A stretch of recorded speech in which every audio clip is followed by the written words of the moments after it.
Hello there, little Frida. Frida Reba Darcy and one Patricia O'Connor here. And today is our Sunday. We've really been enjoying today. It's pretty nice out. It's a little overcast, but you can still see a lot of blue. So it's kind of hazy out, but it's been a little cooler than it was yesterday. Between the 2 days, today would have been the cooler one. The trees are all happy. Frida's napping on the couch and is pretty happy. All the trees are pretty happy, I would say. And Pat's happy. Pat's fat and happy. Both fat and happy.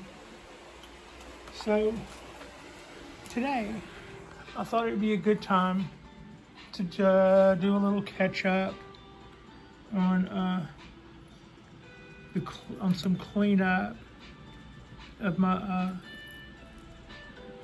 Kodaheim forest. This is what I do whenever I'm going through here and pulling out weeds and stuff that seems to pop up all over the place. Yeah. I had just weeded this thing, really weeded the heck out of it. I didn't see one bit, and that wasn't like a week ago. And I'm already starting to see those little star-shaped weeds coming back. They come back pretty fast. There's probably other ways. There might even be something. Yeah, I don't even want to think about that. I was going to say there might have been some kind of solution to make them uncomfortable, but I don't want to be using anything to get rid of weeds necessarily, aside from tweezers. Can you get all of that in there, Patricia? Maybe some kind of way. Oh, not much. Kind of pull the top off. Oh, score. So, yeah, this little guy's come back with the weeds amazingly fast, but that's pretty much the only trick much to having a forest. I think my accurate count on this came up to 19.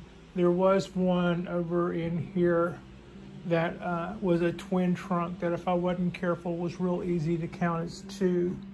So I think that's probably why occasionally I came back with the 20 trees. But why did I think I had 20 and then lost 2 and then still have 19? Well, because what looked like a second trunk to one of these other trees was actually a second tree here. And since then, it's a little bit more obvious. If I get to keep that little guy, we're at 19, which that's a happening little, it's a good looking little tree. It'll hang in there. So I've got some BioGold lumps scattered about on the little flat ledges where I think those guys, where I think it would hang out without just washing off immediately. It is a little tricky to water. If you water, you know, I can't just like come over here from the side with a sprinkler, because I'll just hose down all those leaves, and it doesn't take but once or twice of that, and it gets powdery mildew. And with leaves that are that small, if you get powdery mildew, they're gone. They're gone in like 2 days. You go from having leaves to having no leaves that fast. So in the past, I've gotten slack with it, and I'm going to see this year how long I can keep that from happening. And one thing that I'm doing to try to make sure that doesn't happen is I'm trying to just water more of the individual trees and not do it from up here bringing the trees to the bench closer to where the nozzle for that green purple watering can is. Now that's where they live when I put them there. It's easier for me to water that than it was when they were up on the shelf by the little white wisteria pot. So bringing that down has made that a little easier to water. Oh, just got that. So yeah, and for that reason, we're off to a pretty good start. I'm liking what I am seeing here. Even this ragged, crazy root stuff that's happening there. Grow, baby, grow. Y'all just do all of those neat little things. That's a freebie. I didn't do that. It did that. That was just kind of the way the soil washed away from the base of that. And as long as that tree can do that and still thrive, I'm down with it. I think that's cool. There's a couple of more that have exposed roots like that. I just think that gives us a good look. And at the same time, I don't mind that a bit, but I can't take credit for it either. So, forest, that's why they say in a lot of ways, forests are really simple. Some of the cool things they do themselves really add to the appeal, and to a lot of ways, things that you would normally look at as shortcomings, maybe a branch here or a structure there or a taper situation or something. Maybe any of those things that you think might take away from making the perfect bonsai tree, it just might turn right around and play right into your hands when that same tree becomes a part of a forest. It makes it maybe it makes for a more convincing forest. Also, the moss is doing pretty well in some places, and I still have some places where it's died back, and I don't really mind that either. That, you know, at some point when I repot this, I'll go back with no moss to begin with. And then a difference in what I've learned between this time and next time when I repot this. Next time when I repot this, I would say, whereas this moss is doing a pretty good job of hanging in there and seems to work well. Same with that moss. That was all just collected at the base of some of the redwoods that are around it. The next apartment over, I believe, there's a big, huge patch of moss underneath there, and I took a putty knife and got a little bit of it. But at any rate, the other way to do that, instead of just dropping down little squares and seeing if you can get them to take root, like dropping little carpet, is you can strain that through a sifter. Just basically reduce that into a little green mush. And your top layer of Akadama, and your top layer of Akadama, it will hardly even show up on there, but as you water, it will come back. It'll come back strong. It'll come back very evenly because you will have applied it that way. So whereas I have lumps, indiscriminate lumps here and there, which is not a bad look either, I could make that little different heights and textures and everything like it is now, but just have a complete little covering of green moss on it.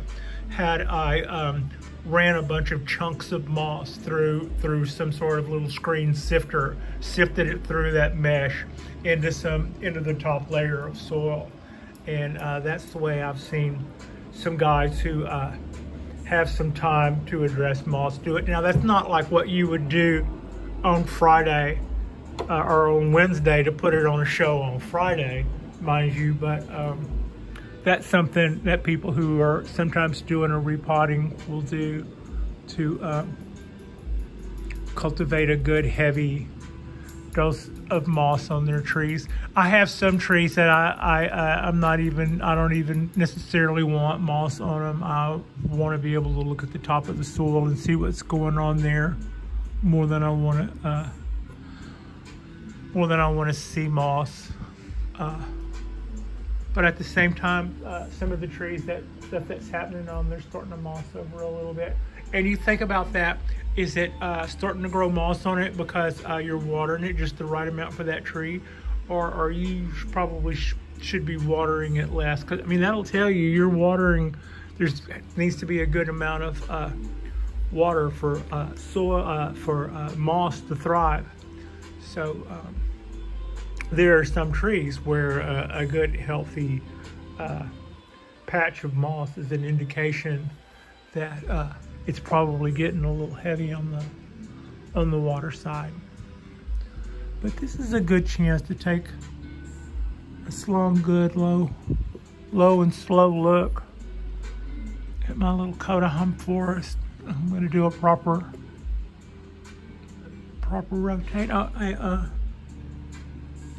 don't have that much to weed out, but I just spent a couple of hours doing that off camera the other day, and I was surprised at how quickly some other of it has already come back. But anyway, this is going to give us a good chance to do the whole rotation around. So when I did this forest, basically watching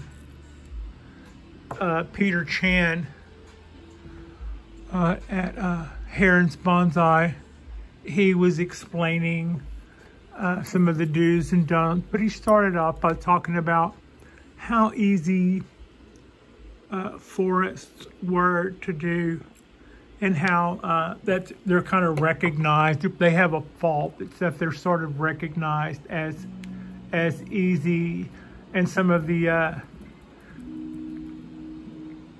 bigger heavy hitters will put more emphasis on the individual specimens.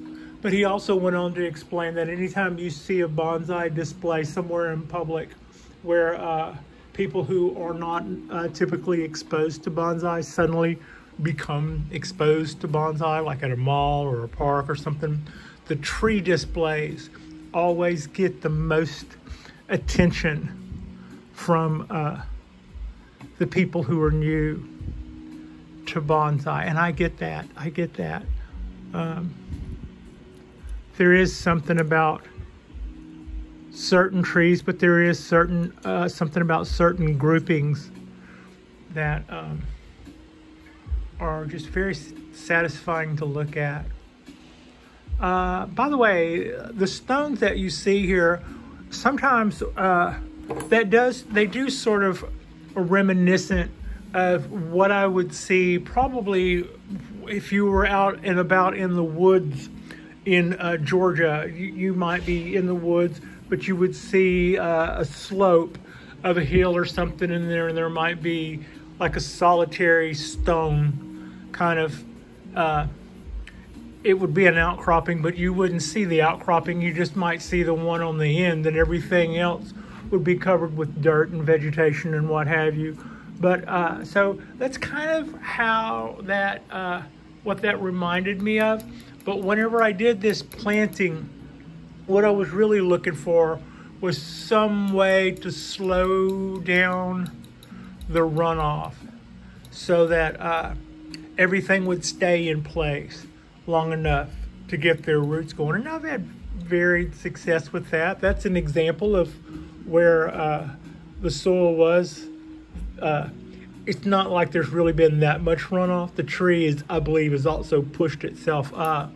But but yeah. And the other thing about the rocks is they make for a good cheat. Like when I was talking earlier about, so I've got my small watering can, and I'm trying to take the spout in here and water this tree, and then come around and water this tree, and then come around. And instead of just pouring it here and having it blast out, if I pour it on the rock there. This tree still gets the majority of all of that, but I'm not pounding, I'm not uncovering the roots as much.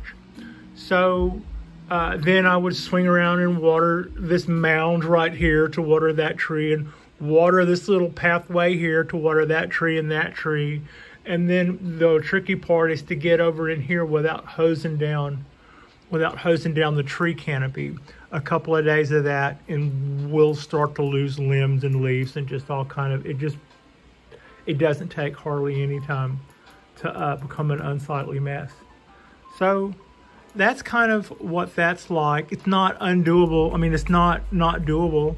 It's just something that I haven't been careful enough with to totally get away with all year. It might be that by the time things start really growing out and I start liking them, that's the part where it gets harder to water everything without hitting that foliage. But yeah, there's a good rotation. This is the back side. This is the back side of the lot.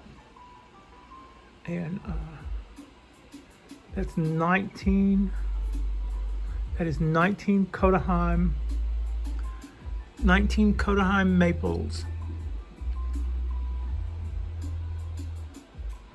I don't think yeah, there's something. I started to say I don't think I see anything, but there is something right in there hiding in amongst those roots. Get out of there.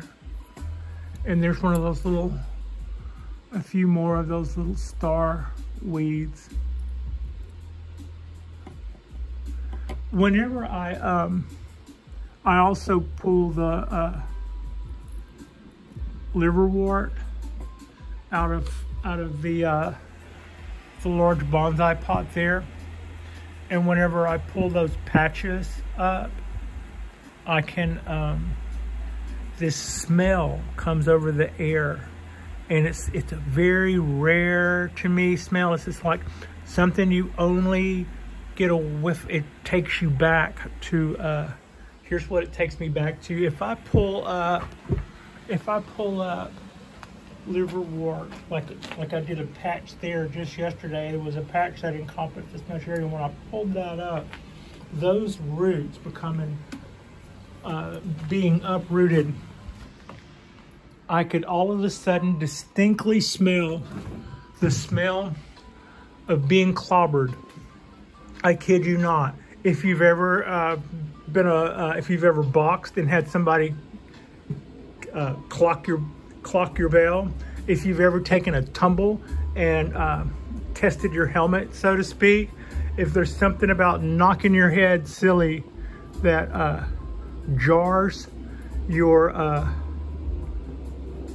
sinuses, and the first thing you smell is what floods in on those freshly knocked loose sinuses, is the smell of that hit.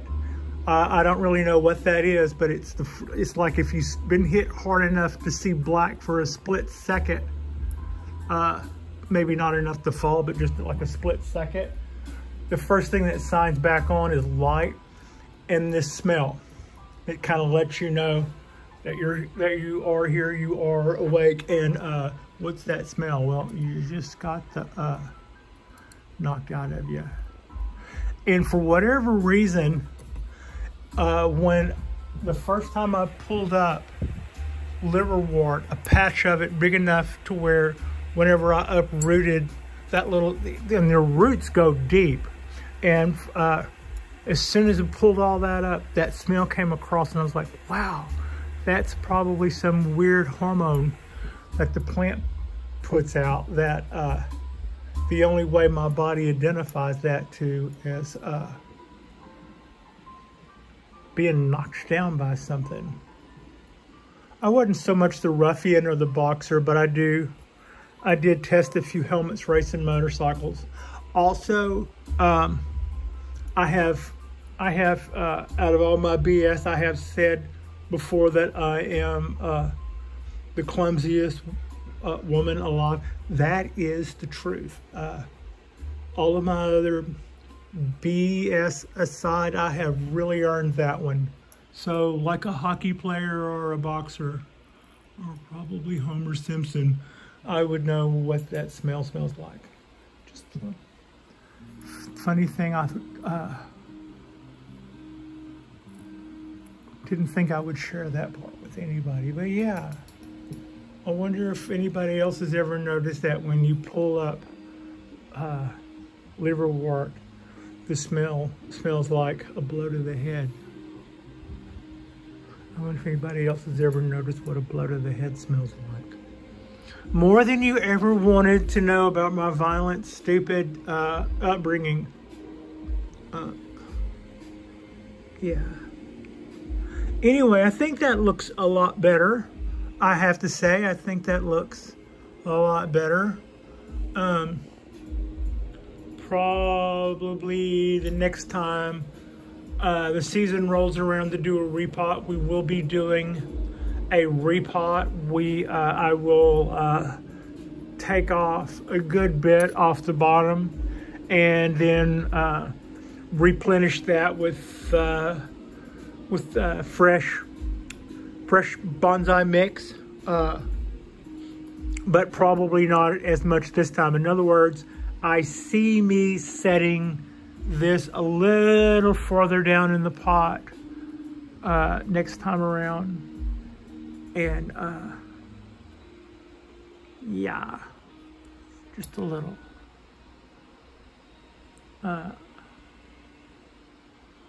Yeah, I don't really see anything else I think I need to pull out of there. Forest. They're really easy. They settle their differences among themselves, and they do so in a way that causes them to look forest-like, whether they be big or whether they be small. And the only thing, like I've said, I've had trouble with is I've had trouble trying to water them without getting those tiny leaves wet. There are probably some trees that aren't as susceptible to that, so you wouldn't necessarily have that problem with everything like I've been having, but that is one trouble. And to that end, I've had dieback because of that. I have actually lost a branch or two over PM or powdery mildew, but you probably, or I would say I probably didn't lose anything that wasn't kind of tiny to begin with. So had it had any real structure to it, then it would have taken maybe a little bit more than a tiny amount of powdery mildew to take it out. We can see a little frost tip purple on the colors. I'm already still showing a little frosty touch to those leaves. That was our cold snap last week. But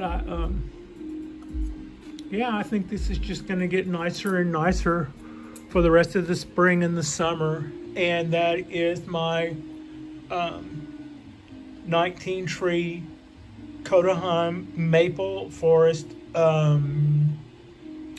Probably aside from potting a wisteria clone, this was my first bonsai experiment where I potted something up. And I kind of like, after I got them all in place, I looped or kind of sewed a wire, just kind of in and out and in and out through the back row of trees, and then came around to the front row of trees and let the middle sort themselves out. And then after the first year, I went through with scissors and cut, kind of like removing stitches. I cut them and then pulled out the wire, and then would cut it over here and then pull off the wire. And that was basically all I did. I made tons of errors as far as how you're supposed to do it, but that is exactly what it came out exactly the way I wanted to. And I'm pretty happy with it. I would say for that amount of effort, I could have made it easier on myself by a couple of things I would have known to do the second time around. But there are all kinds of ways to do forests.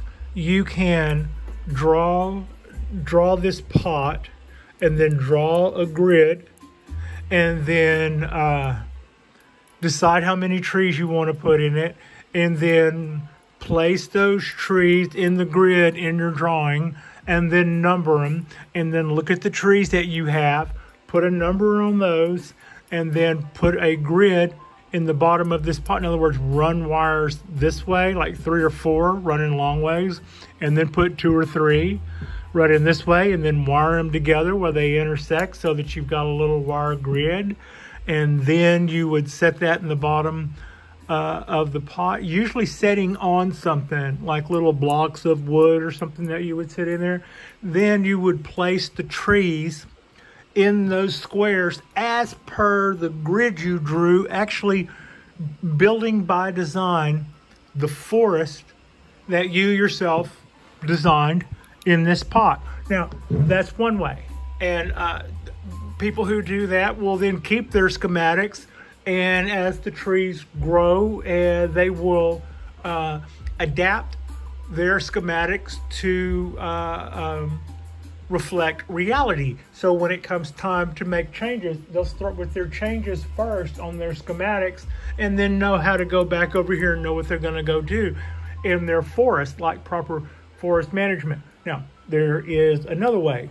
You take a seedling tray and you put a layer of soil in the bottom of it, or some sort of substrate, or moss like peat or something like that.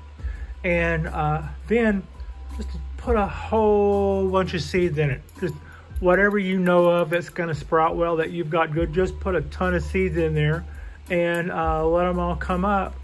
And then once their roots take over a mat, kind of like what those will have done in there, you can actually cut that and dull it out, basically like cutting brownies out of a pie tin. And that will be little trees that have settled amongst themselves, who sprouted, who didn't, and where they were, who got light, who got the most light, who was the most vigorous, who was least vigorous. And I have seen little forests that were started that way, and years later they're beautiful. So it whether or not you take a super control freak approach, or you go light and just sow a bunch of seeds and then cut them out of a tray like they are in fact brownies. All of those methods have a place in bonsai, and when it comes to forest, there are so many great ways to go.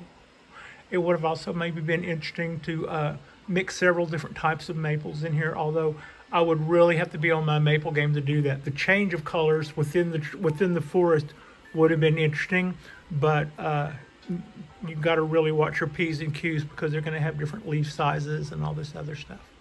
Anyway, Frida and I both would like to thank you so much for watching. This has been our little Sunday drop. I haven't really spent very much time on my Kotterheim forest, but this is a project that's so easy to do.